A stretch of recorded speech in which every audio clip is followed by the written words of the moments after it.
teman-teman, selalu perkenalkan kami dari kelompok 1. Kami beranggotakan 3 orang. Perkenalkan, nama saya Henry. Dan saya Linawati. Saya Octavia. Di sini kami akan sama-sama membahas tentang satu teori, yaitu teori Kurt Lewin. Kami akan membahas dan memperkenalkan tokohnya, memperkenalkan juga apa yang menjadi teori Kurt Lewin ini, dan apa kelemahan dan kelebihan dari teori Kurt Lewin, dan juga ya apa yang menjadi implementasinya di dalam kehidupan nyata dan pengaruhnya bagi remaja. Baik, saksikan video kami.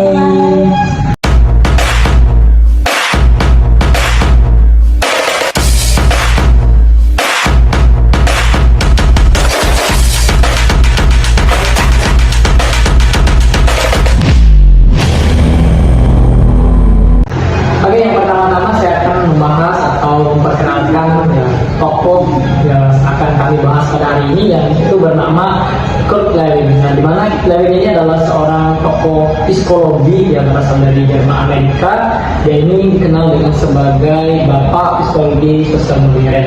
Nah, ada beberapa teori yang dimiliki oleh Kurt Lewin ini. Yang pertama itu teori perubahan. Nah, ini terdiri dari 3 tahap ya. Tahap pertama itu progressing, changing, dan juga repressing. Nah, ini adalah tahap-tahap dari teori, yaitu teori perubahan. Dan yang kedua itu adalah dinamika kelompok ya. Ini teori dinamika kelompok ini dimana menjelaskan bahwa perilaku individu itu mempengaruhi oleh interaksi dalam kelompok. Itu adalah teori yang kedua. Dan teori yang ketiga adalah teori Medan. Teori Medan ini adalah dimana perilaku manusia itu dipengaruhi oleh medan ya, atau lingkungan psikologi. Nah, ini adalah beberapa teori yang dijalankan atau yang dikembangkan oleh Kurt Lewin. Oke, terima kasih. Nantinya akan dijelaskan oleh teman saya. Oke, baik. Di sini saya akan menjelaskan teori menurut Kurt Lewin. Jadi, menurut Kurt Lewin, perilaku manusia tidak dapat dipahami hanya dari faktor individunya saja, tapi juga dari lingkungan, medan, tempat individu itu berada.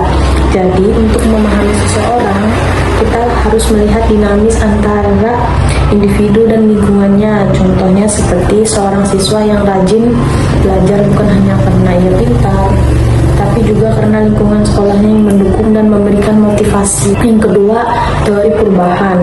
Teori perubahan menurut Kurt Lewin juga terkenal dengan teori perubahan 3 tahap.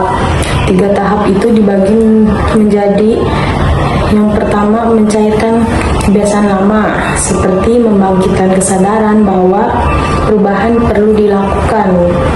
Misalnya, guru menyadari bahwa metode mengajarnya perlu diperbaharui. Yang kedua, menerapkan perilaku seperti kebijakan, pola pikir baru. Contohnya, guru mulai menggunakan metode pembelajaran berbasis proyek. Ketiga, menentukan kembali, menetapkan perilaku baru agar kebiasaan baru yang stabil.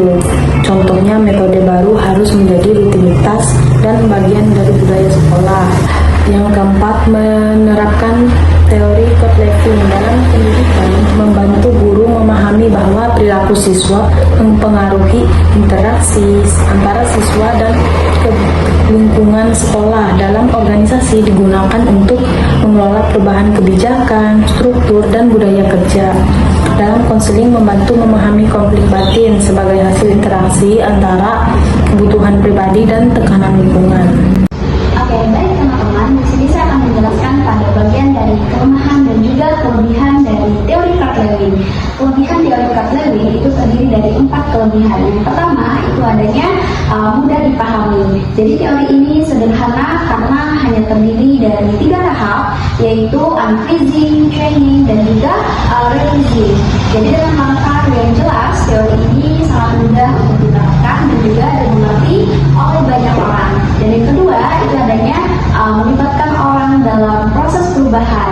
Jadi Kurt Lewin ini menekankan pentingnya partisipasi orang yang terlibat dalam perubahan, sehingga mereka merasa dihargai dan lebih termotivasi untuk beradaptasi. Dan yang ketiga itu adanya bisa diterapkan di berbagai bidang. Jadi teori ini tidak hanya digunakan di dunia kerja, tapi juga cocok dalam dunia pendidikan, konseling, dan juga kehidupan sehari-hari. Lalu yang keempat itu adanya mendorong kesadaran diri untuk berubah. Tahap awal dalam teori ini membantu seseorang menyadari bahwa kebiasaan lamanya itu perlu diubah agar bisa berkembang ke arah yang lebih baik.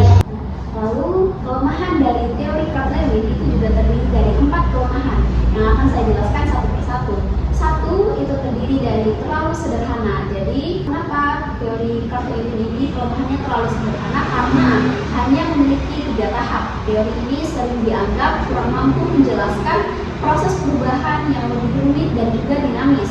Lalu yang kedua, itu prosesnya butuh waktu lama. Jadi tidak semua orang mudah menyesuaikan diri, sehingga perubahan dengan teori ini sering memerlukan waktu dan juga kesabaran.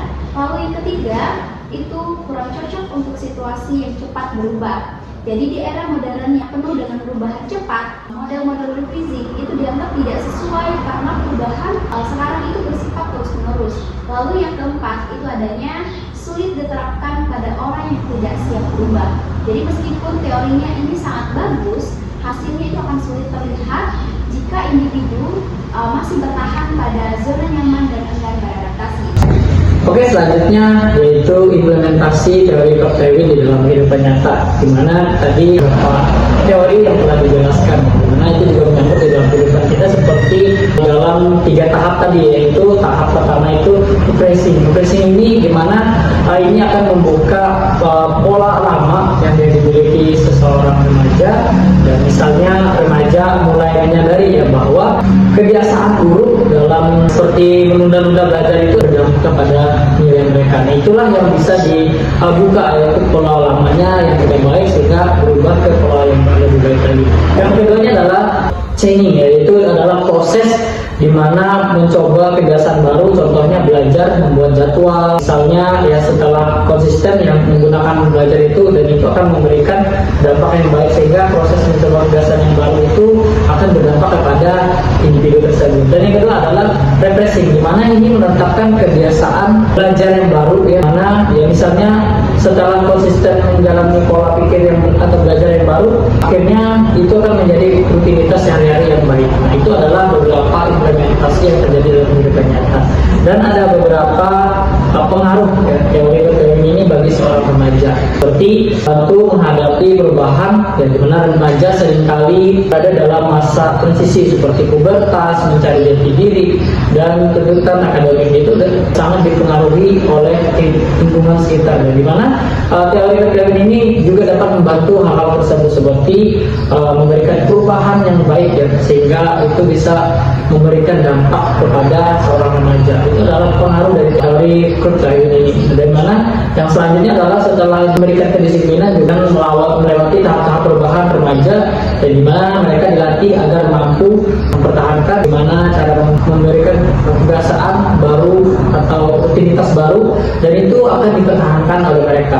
Dari teori ini mereka dibantu ya untuk mempertahankan supaya mereka lebih baik lagi ke depannya. Dan yang selanjutnya adalah mencegah perilaku negatif, di mana teori ini ya juga berproses untuk membantu remaja menyadari risiko kenakalan.